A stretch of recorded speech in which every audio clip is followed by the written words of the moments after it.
Dana White announces Jon Jones versus Stipe Miocic sometime in 2024. Also, could Conor McGregor be fighting for the title? We got more on that. And the UFC generated record revenues in 2023. So does that mean the UFC is at its height right now? We got more on these three topics and some UFC fight predictions next. Broadcasting live from an undisclosed location. This is the Community MMA with your host, Chris Cross. Yes! Yes! Let's go, baby! Dana White privilege. Let's go, baby! Baby! Baby!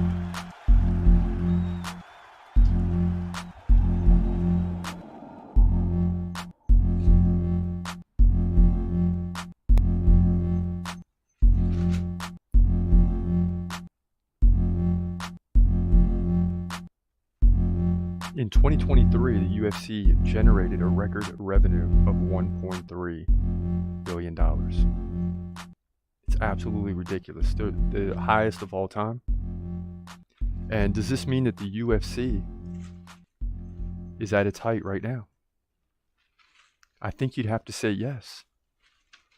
Yeah, you go back to like 2016 to 2018, the UFC was taken off. Then you get hit with the 2020 virus, and that kind of sets things back a little bit. The UFC has to adjust, and now just 4 years later, the UFC generates record revenue in the amount of a round, or right above $1.3 billion. And that's for everything. That's sponsorships, live events, all that stuff.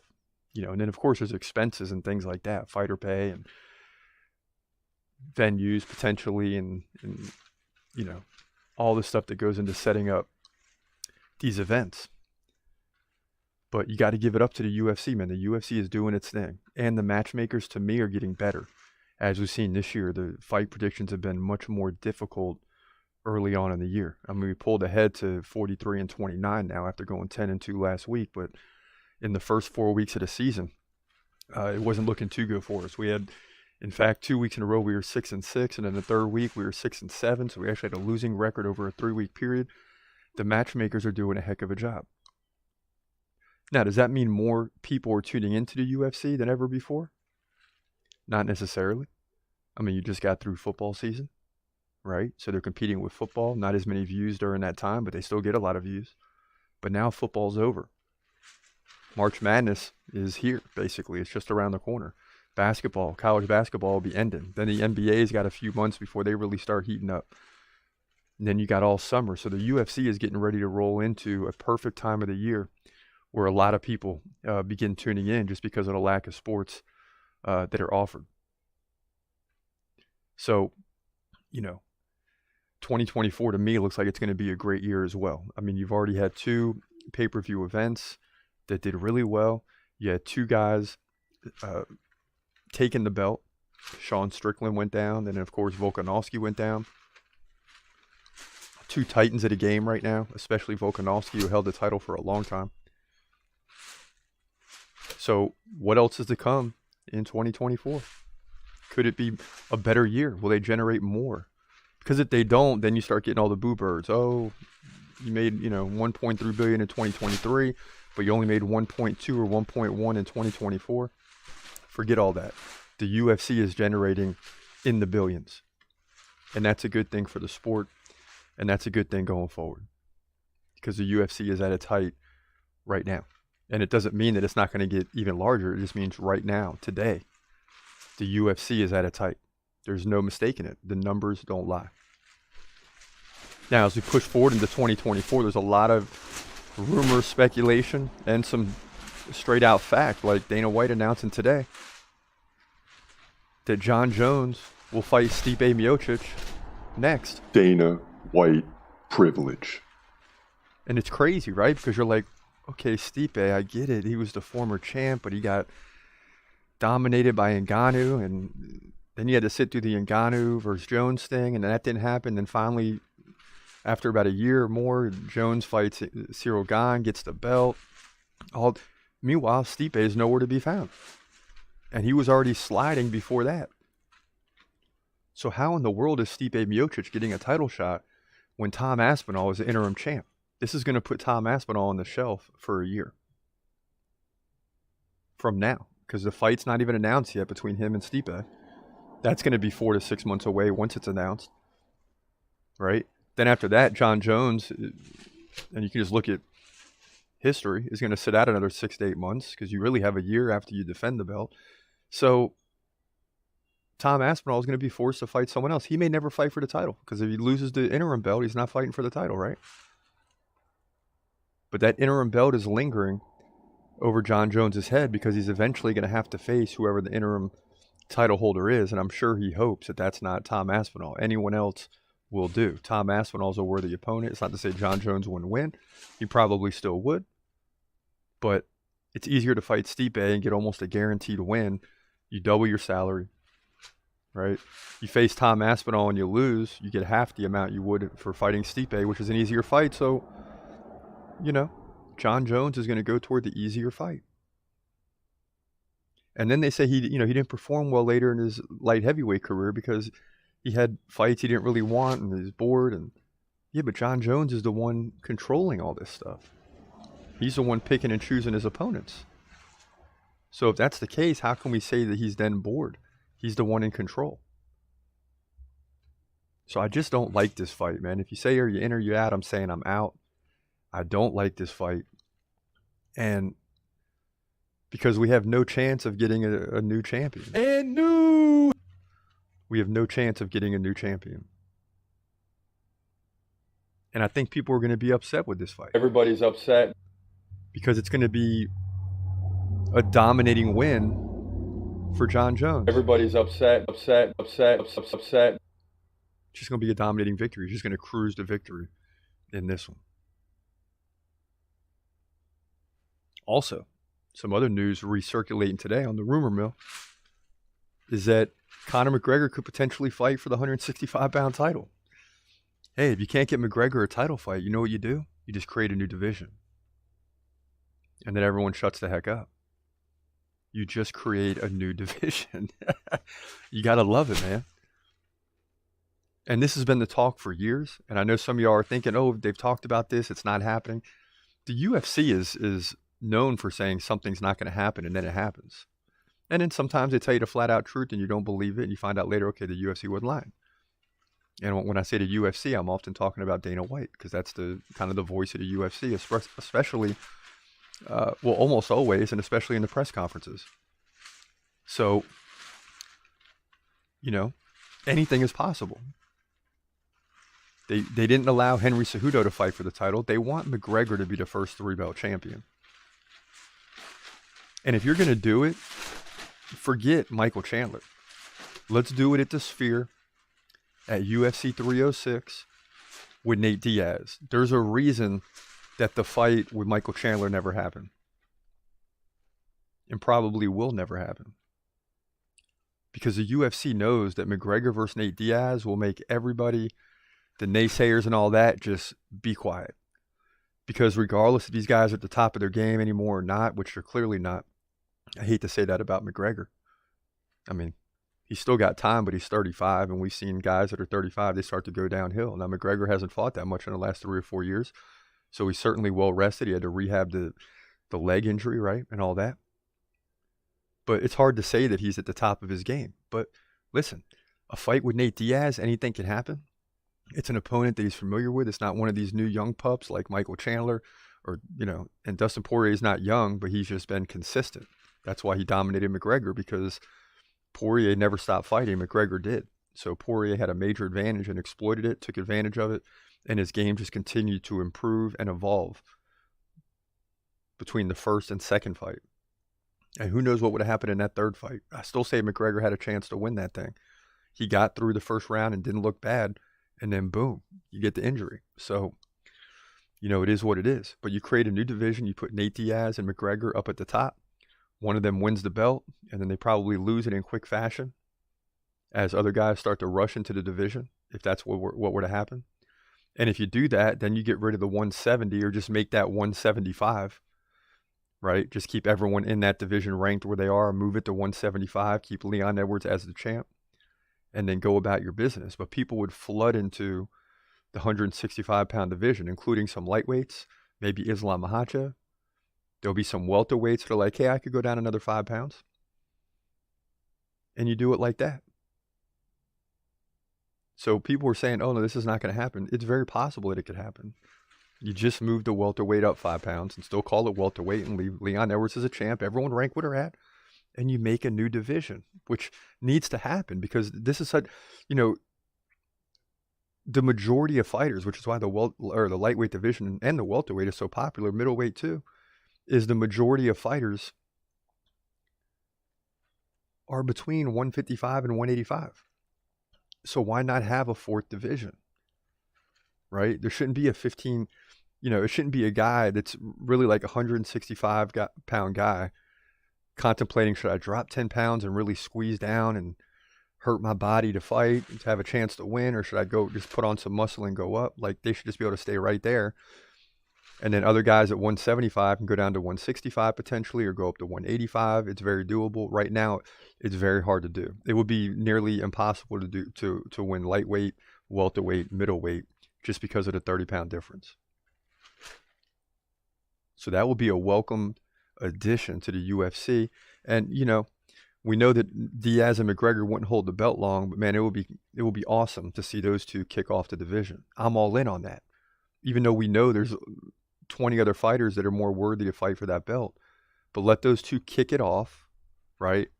The first ever title fight at this weight class. It'll be legendary 10 years from now. And it might be one of the most popular divisions in the future.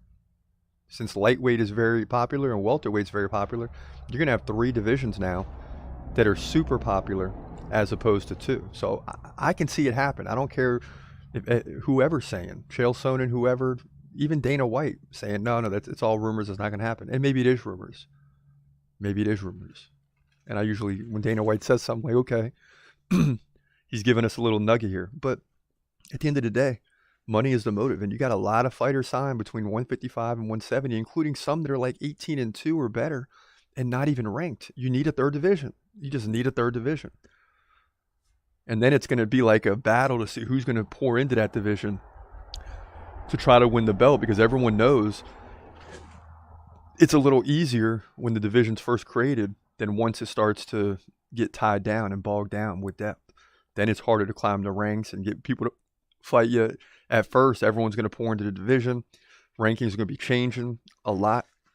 And, you're going to have guys ranked in 2 different divisions, but eventually it'll even out.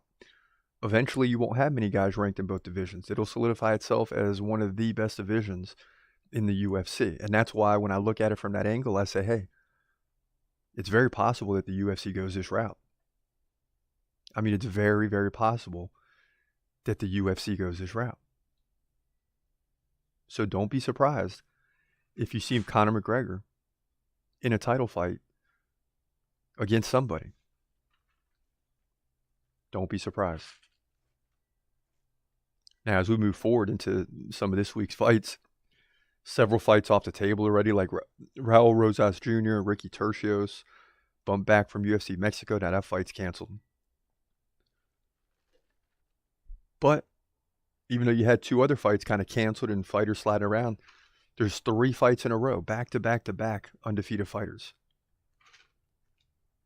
Like Umar Nurmagomedov, right? He's like a 15-1 favorite. It's ridiculous. Against a guy that's 17-1. I mean, it's wild. Guy's 17-1. It's facing Bekzak. What's his last name? Almakhan. Is 17-1. He's like a 10-1 underdog. Something like that. It's something crazy. But you got 3 undefeated fighters in a row, including the co-main event, which we're going to get to that prediction right now, between Vitor Petrino and Tyson Pedro. This is going to be a banger in the light heavyweight division. Check this out. In the light heavyweight division, the UFC Vegas 87, you got Vitor Petrino, Brazilian, coming in a perfect 10-0. Taking on Tyson Pedro, who comes in at 10-4. Pedro's 1 inch taller at 6'3". He's 32. Petrino just getting started at 26. Pedro 2 inch reach advantage. Both guys stand right-handed. Both guys 3.1 significant strikes per minute, but the takedown game is heavily in favor of Vitor Petrino. Nearly a takedown and a half per round. Pedro's lucky to get one every 3 rounds. Petrino also 68% takedown defense. Beat Modestas Bukauskas, Marcin Prachnio, and Anton Turkal so far in the UFC. The last two by KO and submission.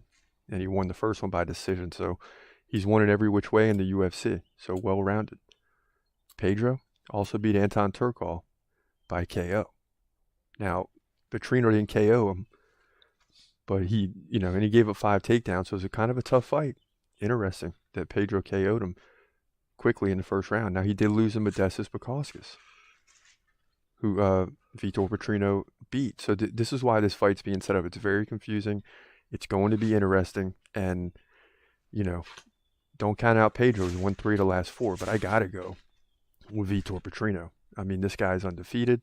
He hasn't lost yet. There's no reason to go against him. I am nervous that Pedro is a good fighter, but Petrino's got to come in and step up to this level and get the job done, and he will in all facets of the game to move to 11-0 light heavyweight division, UFC Vegas 87. Yeah, so, I mean, Vitor Petrino is a beast, man. He's undefeated for a reason. And in each of these 3, this is the 3rd one in a row of undefeated fighters. Umar Nurmagomedov. I think the other is Muhammad Makayev. And then, of course, by the time you get here, Vitor Petrino. And all 3 of these guys are going to be tough to beat, whether it's now or into the future. And you're starting to see this a lot in the UFC, where you got these guys that are coming with incredible professional MMA records. And Vitor Petrino, Brazilian, is certainly up there, man, with any of them.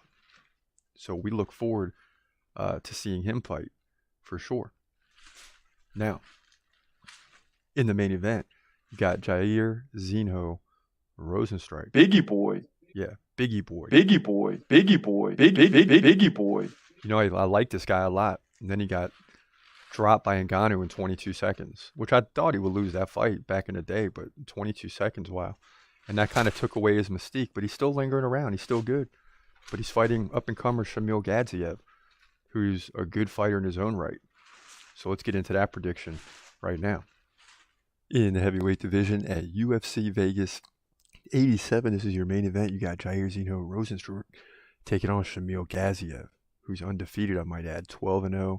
Rozenstruik 13-5. Now Gazziev's a tall boy, 2 inches taller, 6'4" compared to the 6'2" Rozenstruik. He's 34, Rozenstruik 35. Both guys 78-inch reach. Both guys stand right-handed. Gadzhiev 6.2 significant strikes per minute. That's ridiculous.